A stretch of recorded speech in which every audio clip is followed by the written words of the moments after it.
Fim do mistério. Polícia encontra ossada de mulher assassinada há 2 anos. Operação Conto do Vigário, fraude em contratos na Secretaria da Criança, teria provocado prejuízo de 5 milhões de reais aos cofres públicos. Saúde em risco, sem conseguir marcar cirurgia preventiva. Jovem que estava curado do câncer descobre que a doença voltou. Boa noite, eu sou Juliana Cury e levo a você as principais notícias do dia aqui no Band Cidade, segunda edição. Seja bem-vindo.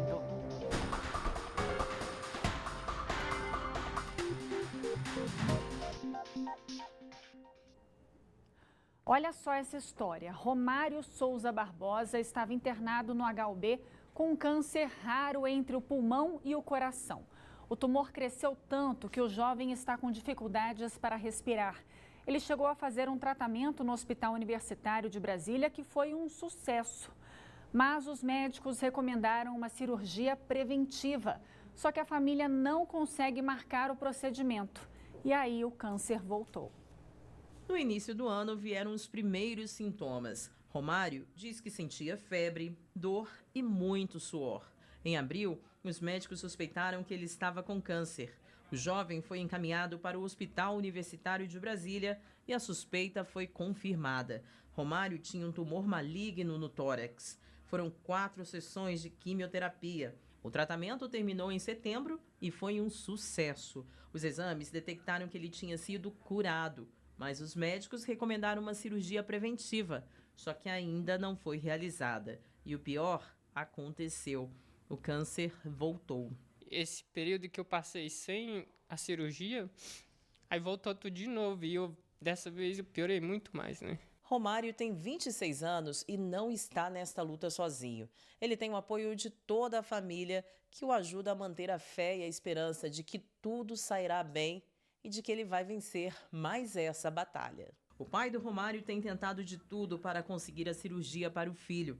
Já foi em vários hospitais, até de outras cidades, mas as unidades de saúde informam que é a Secretaria de Saúde do Distrito Federal que tem que marcar a cirurgia, não a família. Quando a gente liga no hospital, igual eu liguei já no Hospital do Câncer em Goiânia, o que eles alegaram é que quem tem que procurar um hospital para o paciente é a Secretaria de Saúde, não a família do paciente.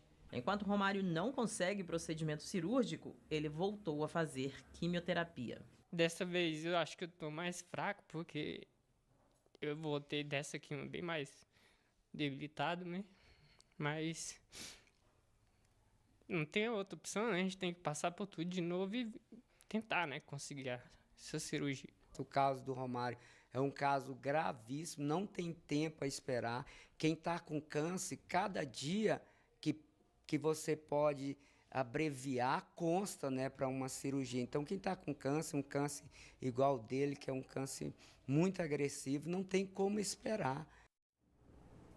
Por meio de nota, o Hospital Universitário de Brasília esclareceu que, por conta dessa nova etapa da quimioterapia, o paciente mostrado na reportagem vai precisar passar por mais 4 sessões que serão realizadas a cada 21 dias.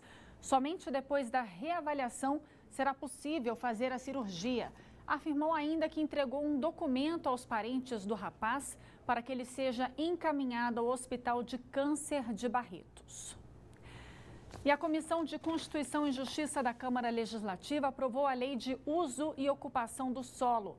O projeto pode ser votado ainda hoje no plenário. Quem tem mais informações ao vivo é o repórter Rodrigo Miranda. Oi, Rodrigo, boa noite para você.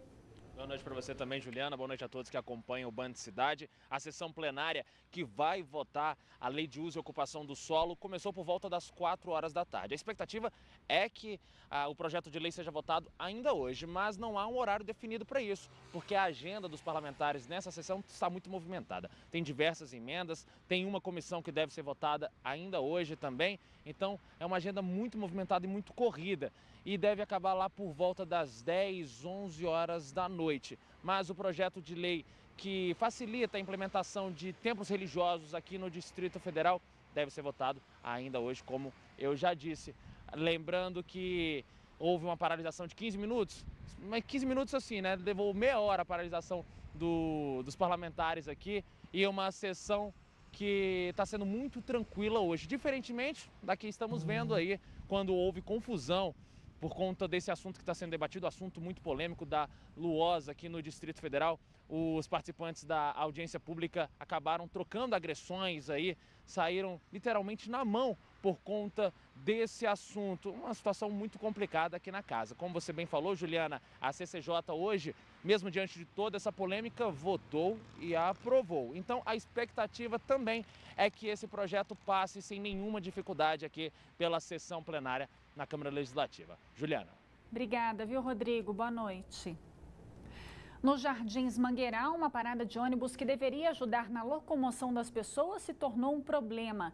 É que ela foi instalada muito longe das entradas dos condomínios da região e os passageiros precisam andar cerca de 20 minutos para pegar um ônibus. Confira na reportagem de Érica Blaney.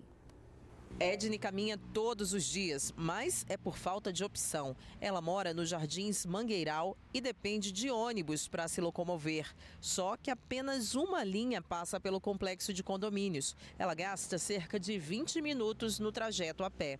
Hoje está um dia de sol, é mais fácil. Quando está chovendo, a gente enfrenta aqui, né, essa água que acumula. Agora, depois de uma jornada de trabalho, 20 minutos de caminhada até chegar em casa. Os moradores reclamam que a parada de ônibus foi instalada muito longe das entradas dos condomínios. Um pouco mais acima, cerca de 250 metros, existem as duas entradas. É acesso de entrada e acesso de saída. Ali dá para fazer um bom recuo, coisa que aqui não foi feito, não tem recuo. Lá dá para fazer um bom recuo e, se preciso fosse, caberiam até 4 ônibus, um atrás do outro, com tranquilidade, com segurança. A parada é recente. Foi inaugurada há menos de um mês. Deveria resolver um problema antigo dos moradores do Mangueiral. Desde que o local foi inaugurado, não havia pontos de ônibus com abrigo. A acessibilidade também é um problema. Um cadeirante chega bem aqui e vai para onde? De um lado, o cadeirante teria de enfrentar o desnível do barro solto, as pedras, as gramas e vários desafios. Do outro, o risco de passar pelo acostamento. A única opção que deram, ele desce da parada e vai com a cadeira de roda aos trancos e barrancos pelo mato, pelo barro, ou ele desce para andar no acostamento do asfalto. Mas esse acostamento, um pouco mais acima aqui, a cerca de 100 metros, talvez menos, o acostamento já acaba. E se o cadeirante optar em vir pelo asfalto, ele vai correr um grande risco, porque ele vai pegar a saída de acesso ao Mangueiral, aonde o motorista que está vindo, ele vai estar olhando para a esquerda para ver os carros que estão vindo de cima para baixo. Ele não vai olhar para baixo. Em tese, não teria ninguém vindo na contramão. O cadeirante corre um grande risco. Você pode perceber que a dificuldade é muito grande, quer dizer, a gente tem um espaço de mais ou menos 200 metros, que é o período que eles vão chegar em cima da próxima calçada. Ou seja, se você pegar um cadeirante aqui hoje, fica impossível você chegar até lá com ele. O local é isolado e os moradores dizem que esperar ônibus é muito perigoso. Finais de semana fica perigoso por causa do saidão, né, dos presidiários. Então, assim, é uma situação que ficou difícil. Essa parada aqui está difícil. Em nota, o DFTrans disse que o abrigo da parada foi construído na saída do Jardins Mangueiral, em um local que os ônibus podem parar sem interferir no fluxo da via. Também foi esclarecido que a parada ainda não está concluída. A previsão é de que esteja pronta para o uso dos passageiros até o final deste ano. O custo para a construção do abrigo foi de R$15 mil. E depois de 2 anos de mistério, policiais localizaram hoje cedo o corpo de uma mulher que foi assassinada pelo companheiro em 2016. Ela foi enterrada na área rural de Braslândia. Veja. Depois de 2 anos tentando encontrar provas, a polícia conseguiu localizar o corpo de Franciele da Silva Moreira. A mulher é considerada desaparecida. Peritos e médicos legistas passaram a manhã toda recolhendo a ossada de Franciele, que estava enterrada em Braslândia. Ela tinha 22 anos quando foi assassinada. O caso só foi desvendado agora porque nessa segunda-feira a polícia conseguiu os mandados de prisão preventiva de Cláudio da Silva Rosa e Wilker da Silva Rosa. Pai e filho são acusados de feminicídio triplamente qualificado e ocultação de cadáver.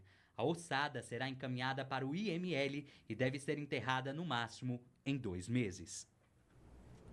Operação Conto do Vigário. Foram cumpridos 9 mandados de busca e apreensão em Brasília e Belo Horizonte para apurar irregularidades em contratos firmados pela Secretaria de Políticas para Crianças, Adolescentes e Juventude entre 2015 e 2017. O rombo pode chegar a 5 milhões de reais. 3 convênios e um termo de colaboração firmados entre 2015 e 2017 pela Criança com o Instituto Brasília para o Bem-Estar do Servidor Público estão sendo investigados pela Polícia Civil e Ministério Público do DF. Também são investigados 2 termos de fomento assinados em 2016 e 2017 com o Instituto Terra Utópica. De acordo com a polícia, as contratações realizadas pela Secretaria junto aos 2 institutos tinham como objetivo a organização de concursos de redação, contação de histórias e distribuição de livros e revistas para alunos da rede pública do DF. Mas indícios apontam que as parcerias foram firmadas desrespeitando algumas questões legais e sem o cumprimento integral dos contratos. Em nota, a Secretaria de Políticas para Crianças, Adolescentes e Juventude informou que os processos estão sob análise da Controladoria Geral do DF, com acompanhamento da Unidade de Controle Interno da Criança. A Secretaria reiterou ainda que não é alvo da operação e que está à disposição das autoridades para colaborar, uma vez que preza pela lisura e transparência dos processos públicos. E vamos ver agora como é que está a volta para casa com imagens ao vivo do DR, a situação do trânsito nesse momento. Vou pedir para o Afonso colocar a câmera lá na estrutural ainda aberta também nos 2 sentidos, saída para 070, também Águas Lindas, Ceilândia, Taguatinga, muito congestionada, praticamente parada em uma das faixas, a outra o trânsito flui com mais tranquilidade, bem mais tranquilidade, mais paciência para quem está ali naquela faixa que está parada praticamente. Agora a gente vai para a Ponte JK, sentido Jardim Botânico, subida ali para os condomínios do Jardim Botânico está bem tranquila hoje, os carros estão andando na velocidade da pista. Lá em cima parece que dá também uma parada, fica um pouco mais lento, mas de forma geral a Ponte JK está tranquila hoje. Agora a gente vai para a BR-040, saída para o entorno. BR-040 também está com bastante lentidão ali na faixa sentido saída sul, Santa Maria, Gama. Paciência para os motoristas que estão por lá. Lembrando que não pode usar a faixa exclusiva dos ônibus do BRT. E a gente encerra nosso giro na EPTG, movimentação normal, tranquila, os carros estão andando na velocidade da pista, então um pouco mais de sorte para o motorista que pegou a EPTG hoje. E olha, novidade, a Secretaria de Fazenda do Distrito Federal lançou um aplicativo que oferece aos usuários serviços como pagamento de impostos, avisos e notícias. O aplicativo Cefaz DF já está disponível para download no sistema Android e deve ter uma versão para o iOS ainda no primeiro semestre de 2019. A ferramenta permite que os usuários façam consultas e também dá acesso a alguns serviços, como o pagamento do IPVA. Os usuários devem se cadastrar com o número do Renavan e CPF ou CNPJ. Futuramente, a ideia da Secretaria é que a plataforma ofereça mais tipos de serviços e consultas. Moradores de Ceilândia reclamam da quantidade de lixo acumulada em alguns pontos da cidade. Mas o SLU afirma que algumas vezes a própria população é responsável pela situação. Mesmo tendo papa, entulhos e lixeiras espalhadas na região, parte dos 400 mil moradores da cidade prefere jogar o lixo em qualquer lugar. Atualmente, existem cerca de 70 pontos de descarte irregular em Ceilândia. Ao andar por Ceilândia, não é difícil encontrar lixo nas ruas. Ou pior, às vezes os restos de construção civil, podas de árvores, são descartados a menos de 1 quilômetro do papa entulho. E os próprios moradores da cidade reclamam da falta de conscientização das pessoas que jogam lixo em qualquer lugar. Limpa de manhã, de tarde, tá tudo sujo. A senhora acha que falta conscientização por parte de quem? Da população, não é do governo, é da população. Tem que limpar a sua porta, limpar a sua calçada. Ainda ontem, meu dia, eu estava limpando a minha, o meu dia. Ceilândia é a região mais suja de todo o Distrito Federal, mesmo sendo o local com maior número de descarte correto de lixo, como cama, sofá e entulho de construção. Dos 9 papentulhos espalhados pelo DF, 2 estão aqui em Ceilândia e mais um está sendo construído. Mas nada disso tem sido suficiente para evitar que aumente o número de pontos de descarte irregular, que hoje já são 70 de acordo com o SLU.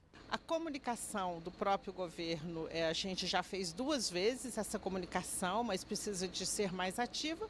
E a população de não querer o lixo perto da sua casa. Se na própria residência a pessoa joga o lixo no seu lado, sabendo que na Ceilândia nós já temos este local, é uma convivência com o lixo que não é saudável. Porque vai gerar ratos, baratas, doenças e ainda vai chover, esse material vai para a boca de lobo e vai dar enchente. A diretora esclarece ainda o que pode e o que não é descartado no papentulho. Recebe móveis velhos, colchões, objetos volumosos, madeiras.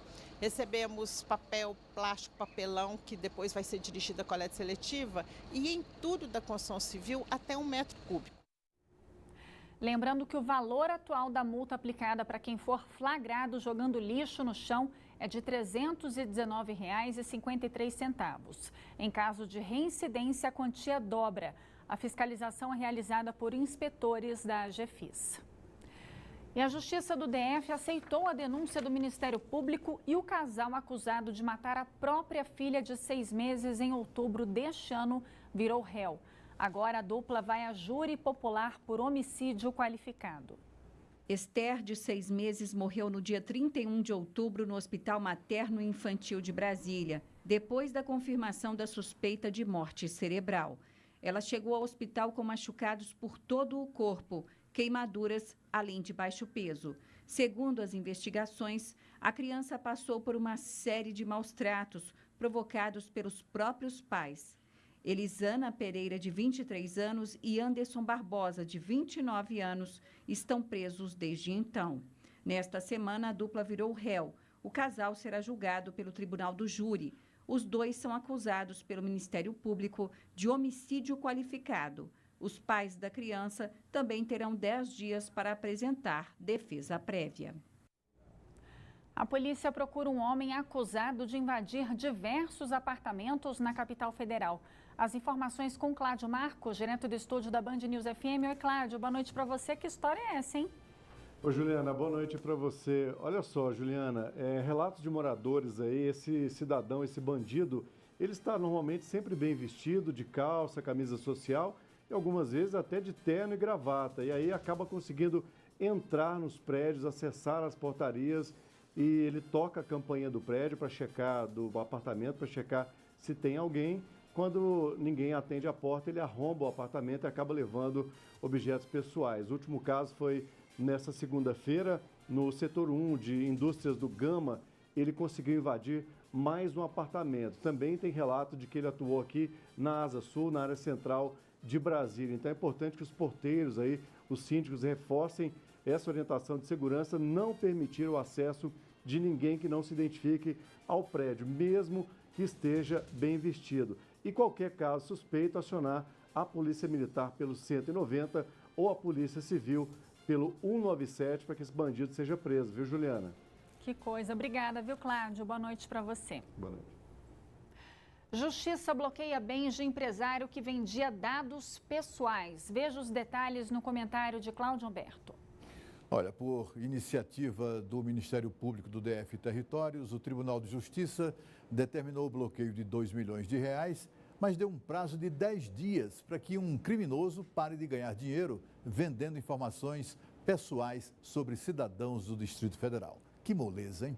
Até lá, ele pode continuar, nesse prazo, a sua atividade criminosa. Dados foram obtidos de maneira claramente fraudulenta, porque sem autorização das pessoas e são vendidos em pacotes a partir de R$30. Espanta que esse comércio do mal continue funcionando quase 2 anos depois de ter sido revelada a sua existência. Graças a esse site, qualquer bandido pode obter dados como nome, endereço, CPF, RG, até os nomes dos nossos vizinhos e utilizá-los como quiserem, inclusive para aplicar golpes com nomes e dados de pessoas inocentes.